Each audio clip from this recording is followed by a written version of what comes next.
sa ating bagong tema na po. Pakibukas po tayo sa Ephesians chapter 4. Kung meron kayo mga cellphone, kahit hindi na po Bible.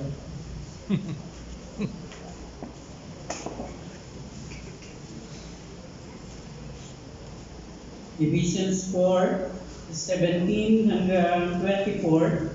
Pero kung mapapansin ninyo, mayroong bago, Luke chapter 10. Pero hindi, alam na natin yan, istorya yan ng magkapatid, si Mary at si Martha. Pero tingnan muna natin para magyugnay natin yung tema ng ating pag-aaral. Challenge today, being before doing. I know na meron lang akong nai-share na ganitong tema, pero hindi natuloy. So ngayon ay nararamdaman ko na sa panahon kasi natin ngayon, lahat tayo bilang mga anak ng Panginoon, ng mga nakakilala sa Lord, marami tayong gusto sabihin. Marami tayong alam. Marami tayong akala natin yun na yun. Knowledgeable na tayo. May mga bagay sa buhay na gusto lang natin magsalita kasi alam natin. Minsan kahit di na natin tinitignan yung lugar,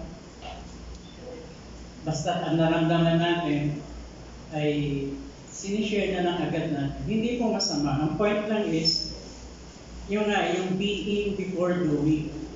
Marami kasing mga nagsasalita kaysa na minsan sa loob hindi tama. Maraming mga tao na gumaling na lang, tumalino na lang, pero yung kalooban, hindi. Isan, yun nga, very ironic, napaka-ironic ng mundo. Hindi na katulad ng panahon na makikita mo talaga yung distinction ng Kristiyano sa hindi. Pero ngayon sa panahon natin ngayon, lahat gusto magsalita, lahat gusto maging teacher, lahat maraming alam. Nakalimutan na nila, hindi na masama yun. Ang point lang is, being. Ano ba yung kalooban mo? Sumasakto ba ito sa iyong pagkatao, yung ginagawa mo? Tingnan po natin sa verse 17 ng chapter 4. Ito po ay sinulat ni Pablo sa taga-Episo dahil maraming mga false teaching na kailangan maging matibay at magkaisa sa Panginoon ang mga Kristiyano. At habang binibigyan niya ng presentation o sinasalita niya yung sulat na ito sa mga mananampalataya, binigyan din niya ng basic na panuntunan para mas matibay tayo. Yun nga nakakalimutan na natin yung ating pinagmulan, yung ating pagkilala sa Lord. Sa 17, sabi niya, ay isang ngalan ng Panginoon, ito ang sinabi ko at iginigit. Tignan niyo po yung Tagalog po. Huwag na kayong mamuhay gaya ng mga hintil, walang kabuluhan ang kanilang iniisip. At wala silang pag-unawa. Dahil sa kanilang kamangmangan at katigasan ng ulo, wala silang bahagi sa buhay na kaloob ng Diyos. Sila'y nagumong sa kahandayan at walang kahihiyan, ngunit kauntiman. Wala na silang inatupag, kundi pawang kalaswaan. Sa verse 20, ito natin titignan yung pinagkaiba. Binigyan niya ng pundasyon. Binigyan niya muna ng yung Gentiles. Binigyan niya na muna ng comparison. Sa verse 20, hindi ganyan ang natutunan ninyo kay Kristo. Kung talagang pinakinggan ninyo ang aral niya at naturuan kayo ng katotohanan na kay Jesus, iwan na ninyo ang dating pamumuhay. Tubalin na ninyo ang inyong dating pagkatao na napapahanap dahil sa masasamang kita. Magbago na kayo ng diwa at pag-iisip at ang dapat makita sa inyo ay ang bagong pagkatao na nilikhang kalarawan ng Diyos, kalarawan ng kanyang katwiran at kabanahan. Patuloy po ito pang Ama ang maparangalan, mag-bless sa aming mga pakikinig, sa aming buhay. Hindi kami naparito sa simbahan para mag-bless. Pumunta po kami rito sa simbahan para mag-bless ka dahil meron kaming matututunan at mababago sa aming mga buhay. It's a challenge today that we need to unahin ang Panginoon yung being before the doing. At iwanan na yung mga dating pag-uugali, pagkatao, at mamuhay ayon sa inyong kalooban. Kaya Lord, Ikaw po ang siyang pumagitna, mangusap, magtuwi, mag-correct, mag-direct sa aming pag-aaral. In Jesus' name. Amen. Muli natin walang pangalan lang natin.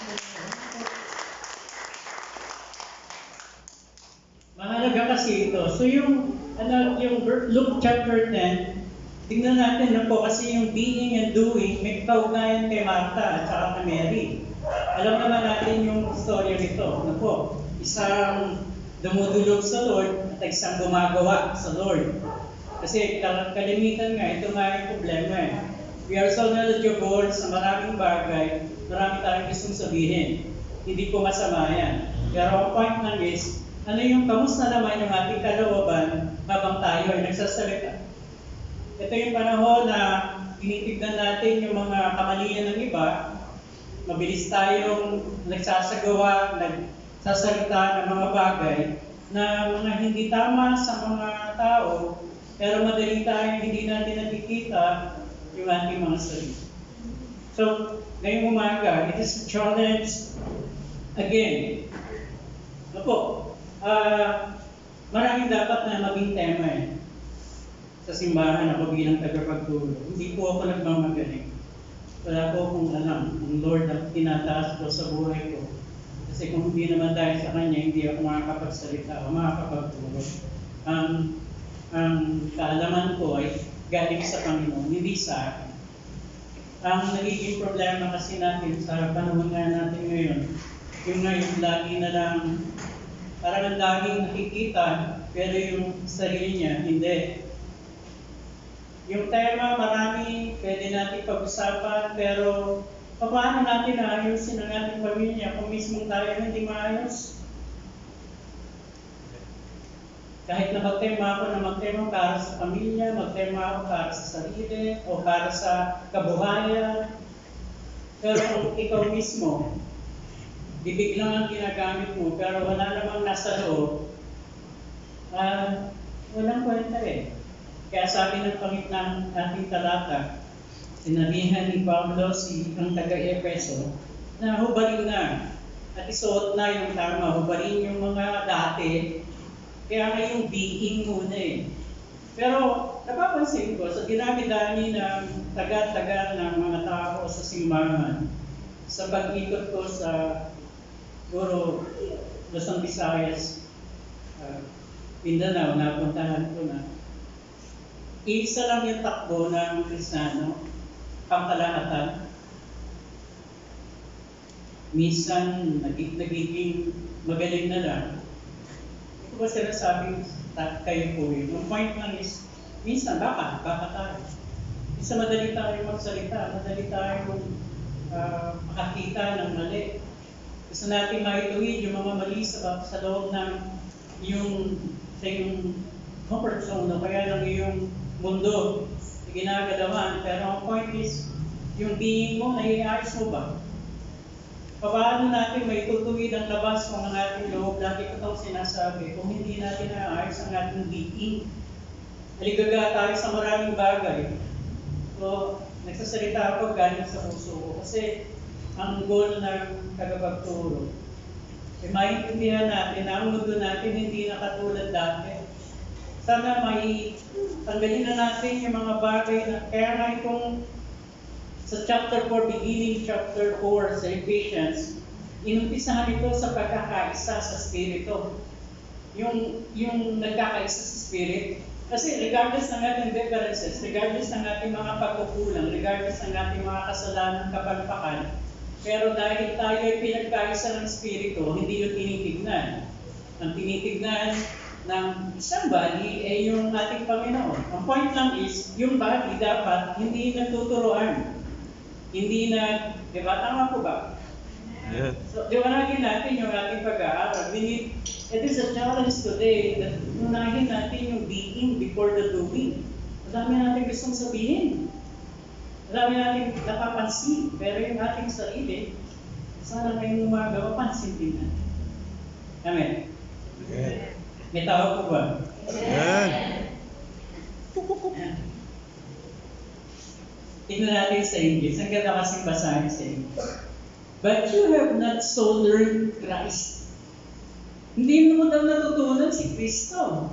If indeed you have heard Him and have been taught by Him, if indeed you have been, kung alam mo na talaga, as the truth is in Jesus, that you put off concerning your former conduct, the old man which grows corrupt, according to the deceitful lust, and be renewed in the spirit of your mind, that you put on the being and the doing, the new man which was created according to God in true righteousness and holiness. So we need to put off yung luma, we need to put on yung bago.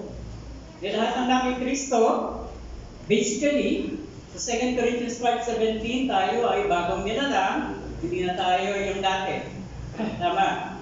Pareho-pareho, si Cody lang nagsulat nun eh.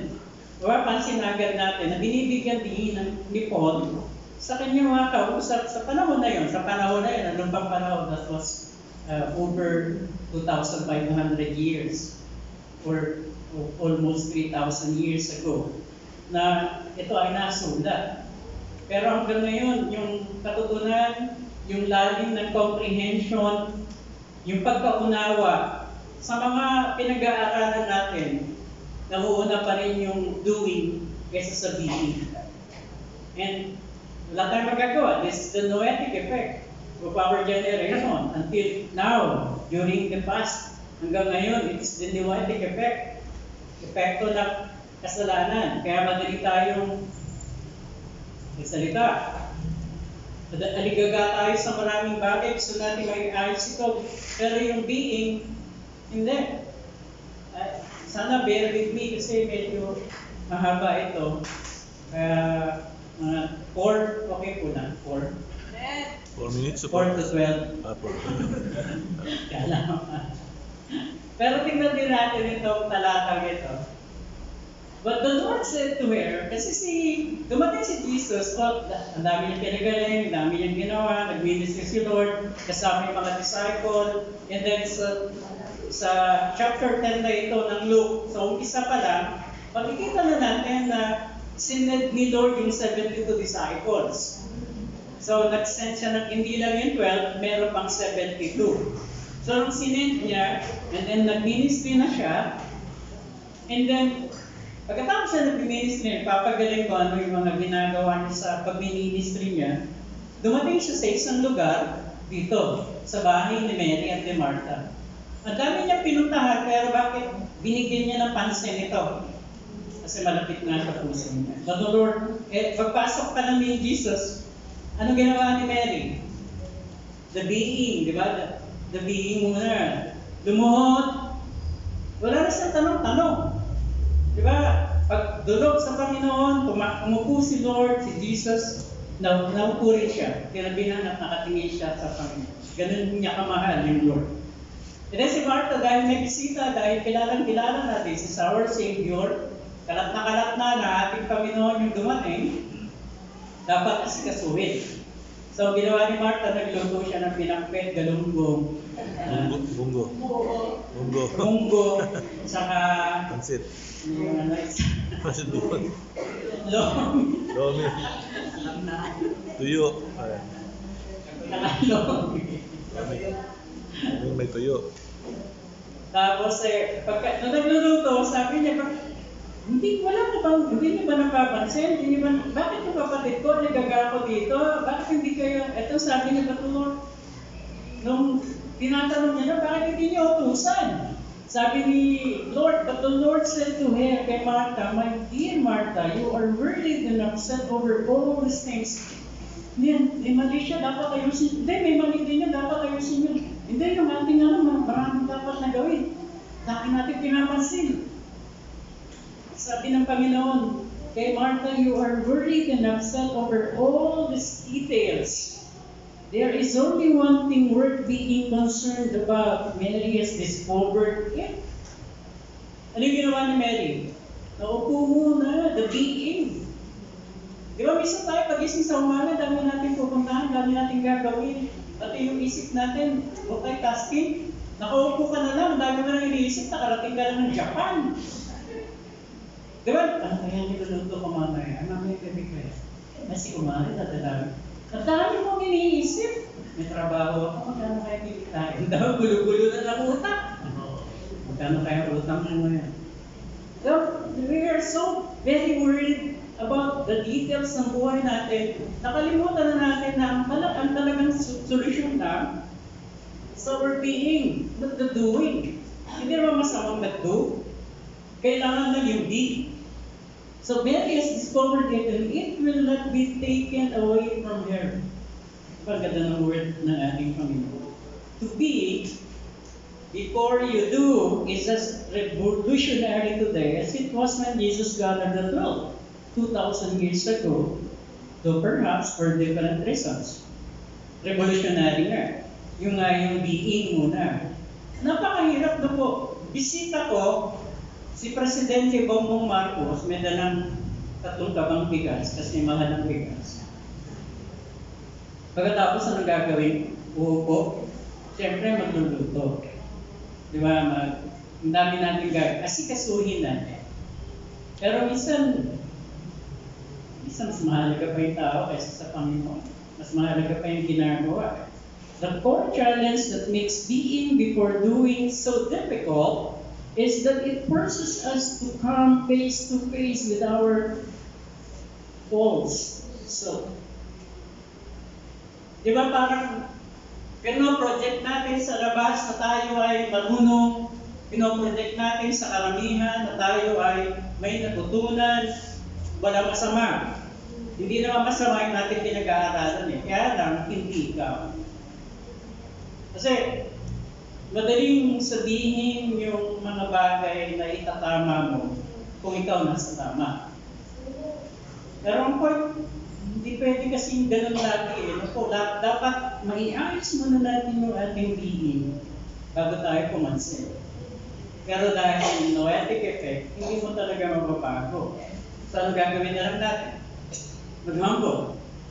Dumulog lagi sa Panginoon dahil hindi natin naiintindihan. We come face to face with our false self. The false self is not a bad or deceitful self. Hindi ko po sa ating pag-aaral, taken from the book, Emotionally Intelligent book. Ito ay, kasi kailangan talaga natin maging emotionally intelligent. Being muna bago doing. Hindi muna yung pagtapak, kundi ayusin muna yung sarili. The false self is not the bad or deceitful self. We use it to both protect ourselves and to bolster our sense of self-worth. Para ipakita na tayo ay merong self-worth, marunong. Kaya nga, ako personal, siguro dahil matanda na lang ako. O tumatanda. Pero at least nandun pa rin. Nagkakaedad. Wow. Siguro dahil matanda na lang, ginagamit ko lang yung pananahimik. Marami akong gustong sabihin eh, maski sa leadership namin. Marami akong gustong sabihin. Pero ang iniisip ko, kahit saan ka pumunta, lahat may mali. So bakit nilagay ng Panginoon na may mga kamalian sa lahat ng iyong ginagalawan? Para patuloy kang dumulog ng dumulog, huwag magsalita at maging matalino sa mga bagay na ginagalawan mo. Amen. Yeah. Minsan kasi madali lang tayo makapansin para lang maipakita. False self talaga eh. Akala natin lang, marunong tayo. Self-confrontation will, while painful, will launch us on a journey into truth. We need to confront ourselves na may mga mali sa atin. Kapatid, huwag tayo maging sanhi ng kagalitan ng iba. Uy, alam mo mami, yung manugang mo, nako, ang pangit ng ugali. Paano mo nasabi? So, ginatungan mo na ginatungan. Hanggang si mami galit na. Kasi ginatungan mo na ginatungan. Anong nangyari? Ikaw yung naging sanhi kasi minapansin kang mali. Ikaw yung naging sanhi para yung kanya pananahimik, yung espiritu niya maayos, nagiging magulo. Hello? The being before the doing, we're so aligagat sa maraming bagay na nakalimutan na natin. Tayo rin pala dapat maayos. Dapat, it's so painful to accept, lalo na pag alam mo tama ka, na may mali pala. Tama ba? We need to begin the process of paying attention to our emotions. Especially the more difficult ones, such as anger, sadness, knowledge, and anxiousness. We're so worried at that. And especially the anger. Kasi ako bilang pastor, ginagayad ko talaga yung sarili ko as much as possible sa grasya ng Lord na maging emotionally intelligent. Sa lahat naman, kasi ang hirap na, hindi lang po isang dinitil ko, hindi lang si Oreo. Matigas ang muna nun eh. Maraming tao, maraming pamilya sa simbahan. At hindi lang lahat sa daw. So lumalawak yung ating ministry, sabi ko nga Lord, ayusin mo yung aking being para makontrol ko yung maraming bagay. But say mo na, mga kapatid, sana huwag natin o tayo maging instrumento para ituro ang kamalian ng iba, para maging kagalitan yung emosyon, maging magalit yung tao dahil ikaw yung nag-umpisa. Nakalimutan na natin na tayo pala ay kailangan magbago din. We need to become profoundly aware of our tendency to pretend. We are so, yun nga, nagpe-pretend lang tayo to be someone on the outside that we are not on the inside. The very definition of a false self. Pag kinukumprot ako ito na binabasa ko ito, grabe, nakahambol ako. Sabi ko, Panginoon, ano po ba yung mga dapat kong ayusin? Ano yun hindi ko nakikita? Sa aking pagkatao, pag ako yung nagsasalita, may kayabangan ba ako talaga? Ano ba yung aking, nagiging knowledgeable lang ba talaga ako? Hindi ba ako dumudulog na lang sa'yo? At ikaw na mag-guide ng buhay ko? Sa bulan, doon kay Juliana, bigyan sila ng payo. Tumutulog. Oo, payo ako. Yung payong na pagtinda. Hindi, baka lang kasi bigla kayong concern lang. Being Scripture challenges us to shed the old self. Diba kanina yung ating binasa? Or old self. So the old self is the false self. In order to live authentically in our new self or true self. Iba yung false tsaka yung true. F tsaka T, malayo-malayo naman. So dapat makita natin ito. Nakakalungkot lang, kapatid. Nakakalungkot lang kasi may mga bagay talaga na nagiging magaling tayo sa maraming bagay. The question then becomes, how do we know if we are living out of a false self? Yun. Maganda to, malalaman ko kung ako ay nag-live out. Ito yung buhay ko. Nagpe-pretend lang pala ako. Hindi ko alam. Or baka alam ko, nagpe-pretend lang ako.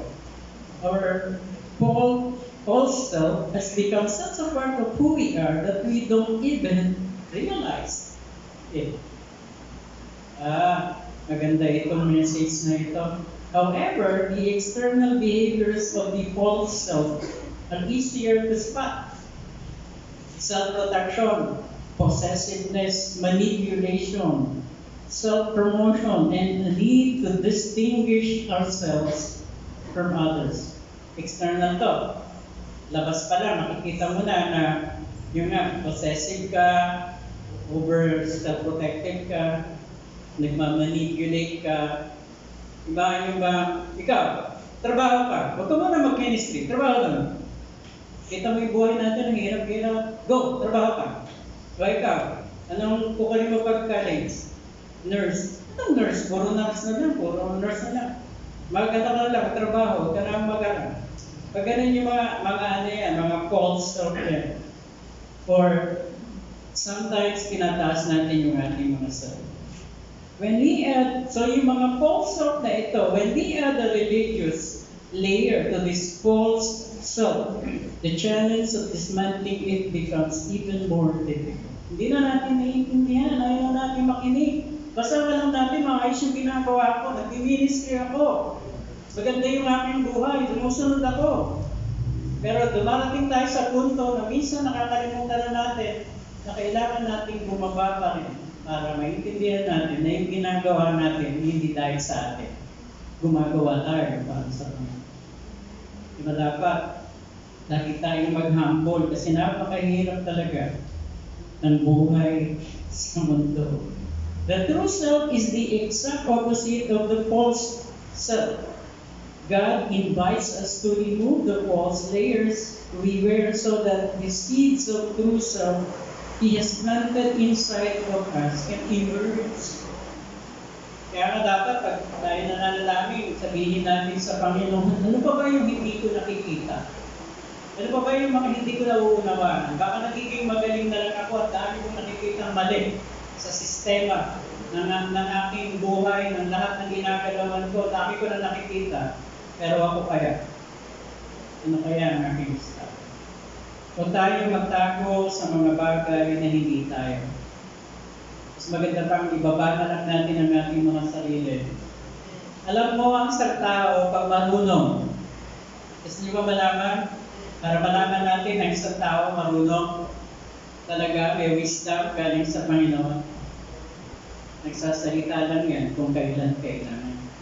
Hindi yung nagsasalita yan kung kailan niya gusto. Kahit hindi niya panahon, titirada yan kasi may gusto siyang sabihin. At lalo na dito sa, ito nga, ako nga sabi ko, nasa pulpito po ako, Panginoon. Hindi ako nagsasalita ng ganang akin. Sana, Lord, hindi yung gusto ko lang. Sana maituwid na kami ng aming pag-aaral, ako bilang instrumento, sa katotohanan na minsan tayo ay nasa mali or false self. Ways to being with God before doing. So dapat tingnan natin paano ba maging being muna. Ayusin muna yung being natin before doing. Mahirap kasi yan. Number one, make a radical decision. Radical na desisyon. Pag sinabing radical, talagang hindi lang nag-desisyon ka. Radical. Talagang kahit na masasaktan ka, kahit na may tatamaan, kahit na ikaw mismo, yung ego mo, yung pride mo, masisira, matatamaan, mag-decide ka pag nakita mo na mali na pala ang iyong ginagawa.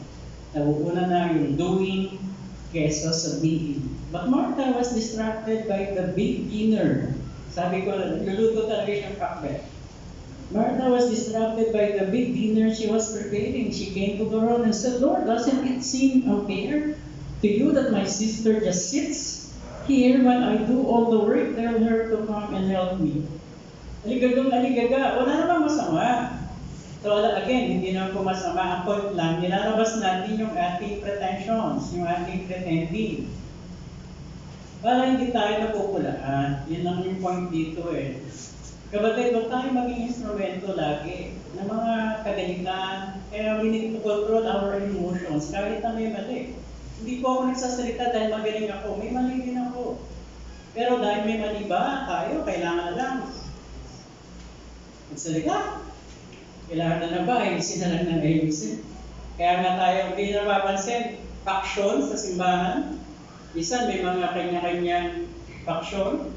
Kaya dapat, kaya nga sa umpisa ng chapter 4, kailangan nagkakaayos sa isang spirit. Ano kung may mali siya? Ano kung may mali siya? Ano kung may mali ako? Kailangan ko ba i-check na lang na i-check? Dapat, alam natin lahat tayo mayroong kamalian, kaya tayo pinagkaayos ng Panginoon sa Espiritu. Kaya tayo mamuhay ayos sa Espiritu, hindi yung ating luma na pag-uugali, kundi yung Espiritu nilagay sa atin para makatanaw tayo ng kabutihan sa bawat differences natin ng kagandahan ng pagkakaisa sa ating mga ginagawa. The drastic nature of the decision we must make, radical decision, requires some making a clean and total break from our present habits and rhythms. Tama. Baka may mga bagay kang ginagawa na nagiging para bang going through the motion, maayos na ang ginagawa ko, ministry, Bible study, maayos na yung buhay namin, talagang dumudulog kami sa prayer. Pero hindi po yung sama, wala namang problema doon eh. Ang point lang is the beating eh. Maayos ba yung kalooban mo? Hindi ka ba mapamansin? Diba kaya nga pag meron ako, alam niyo po minsan, kaya minsan ayaw ko yung maraming crowd. Kami ang lugar ng pastor ang pinakamalungkot talaga na lugar. Minsan kahit na marami na akong isang sabihin, kausapin ko na lang ito, alam mo ba pastor? Si Kweli, alam mo, wapo. Ako na lang kakausapin ko na lang yung sarili ko. Pinakamalungkot na lugar, pero minsan, ang mas maganda pa yung gano'n eh, may pag-aaralan din natin yan. Kailangan natin break yung mga habits natin na hindi the rhythms that we have na sa buhay natin na minsan hindi tama. Nagiging instrumento tayo sa maraming bagay na hindi natin alam. Yung ginagawa natin, akala natin tama, nagiging kasiraan at kaguluhan pa ng iba. Nakalimutan na natin na tayo mismo ang dapat ayusin, hindi dapat maayos na agad sa labas. Nagigets ba yung ating pag-aaral? At least salamat sa tatlo. Yeah. So the radical decision, sabi ni Martha, bakit hindi mo sabihin? And then sabi ng Lord, but the Lord said, my dear Martha, you are worried and upset over all these details. We are so upset over all our details ng buhay natin. And then, dami natin na mapansin. Aligaga tayo sa maraming bagay. We are multitaskers. Sa maraming bagay. Hawak na yung cellphone, nanonood ng TV, kumakain, at saka nasa loob ng CR. Ang daming iniisip. Hindi mapayapa. Parang ang gulo-gulo ng buhay. Kaya minsan masarap kang nananahimik na lang. Tama ba? Kausapin mo na yung sarili mo na parang baliw. Minsan pag may kausap ka pang maraming laman yung puso, yung doing lang at radical, na walang radical change, puro ang daming iniisip pag kausap mo. Alam mo sa'yo, kasi alam mo ba? Nag-create ka ng isang istorya, walang masama, may mali nga. Ang point lang is, nag-create ka sa taong sinasabihin mo ng kaisipan, ng kaguluhan. Kaya minsan nawawala ng kapayapaan. Di ba pwedeng pa, kahit na, Stone, pwede po ba pag-bring natin si Sister Joy? Kasi parang may problema siya. Oo, di ba, ganda pakinggan. Hindi,